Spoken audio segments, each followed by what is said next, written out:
ఇప్పుడు మనం చూస్తుంది గ్లోబల్ హైవే సిటీ అండి. ఐకానిక్ రియాలిటీ వాళ్ళు డెవలప్ చేసిన ఈ వెంచర్ ఇక్కడ నుంచి స్టార్ట్ అవుతుంది. ఇది వచ్చేసి ముంబై హైవే ఫేసింగ్ లోనే ఉంటుంది.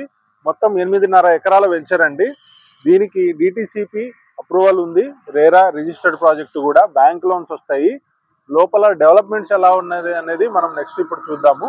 అలాగే మీరు ఇక్కడ చూసినట్టయితే సదాశివపేట మున్సిపల్ లిమిట్స్ లోనే ఈ వెంచర్ ఉంది.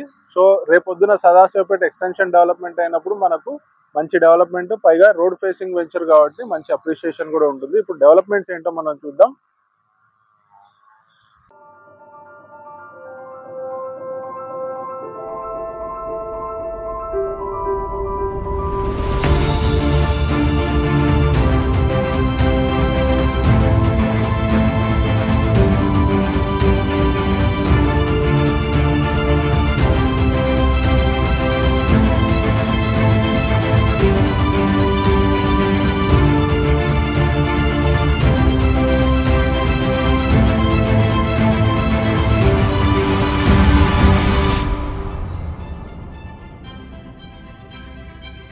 సో ఇప్పుడు డెవలప్మెంట్స్ చూసారు కదండి. అయితే ఈ వెంచర్ లోని స్పెషాలిటీ ఏంటంటే, ఫీట్ రోడ్ వచ్చేసి మనకు సదాశివపేట ఎగ్జిట్ నుంచి స్టార్ట్ అయ్యి మనకు సదాశివపేట స్టార్టింగ్ కూడా ఇంకో ఎంట్రీ ఉంటుంది.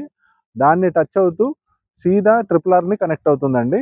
మీరు చూడొచ్చు ఇప్పుడు దీని స్టార్టింగ్ ఎక్కడ ఉంటుందో.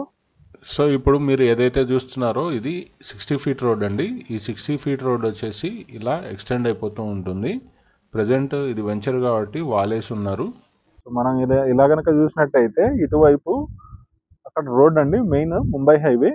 ఆ ముంబై హైవే నుంచి ఎగ్జిట్ ఎక్కడైతే ఉందో ఆ ఎగ్జిట్ దగ్గర నుండి ఈ 60 ఫీట్ రోడ్ అనేది ఎక్స్టెండ్ అవుతూ వస్తుంటుంది. తర్వాత ఈ వెంచర్ ని ఇక్కడ ఈ వాల్ ని క్రాస్ చేసి ఇది స్ట్రైట్ టు సదాశివపేట స్టార్టింగ్ ని కనెక్ట్ అవుతూ ఆ తర్వాత RRR ని కూడా కనెక్ట్ అవుతుంది. సో ఆ అడ్వాంటేజ్ ఉందండి. ఫ్యూచర్ లో ఈ 80 ఫీట్ రోడ్ లో మంచి రద్దీ అయితే వచ్చే ఛాన్సెస్ ఉంటాయి.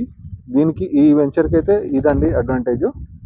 సో ముంబై హైవేలో సదాశివపేట మున్సిపల్ లిమిట్స్లో గనక ఓపెన్ ప్లాట్ మీద ఇన్వెస్ట్ చేయాలనుకున్నట్టయితే ఇక్కడ వేరే ఆలోచన లేకుండా ఇన్వెస్ట్ చేసుకోవచ్చండి. హైవే ఫేసింగ్ ఉన్న వెంచరు, అలాగే MRF company, Toshiba, Sangareddy, IIT కంది చాలా దగ్గరగా ఉండడంతో, అలాగే నిమ్స్ ప్రాజెక్టు కూడా దగ్గరగా ఉండడంతో ఈ వెంచర్కి మంచి అప్రిషియేషన్ అయితే వస్తుంది. సో ఇన్వెస్ట్ చేయాలనుకునే వాళ్ళు స్క్రీన్ మీద ఉన్న నెంబర్కి కాల్ చేయొచ్చు. Thank you very much.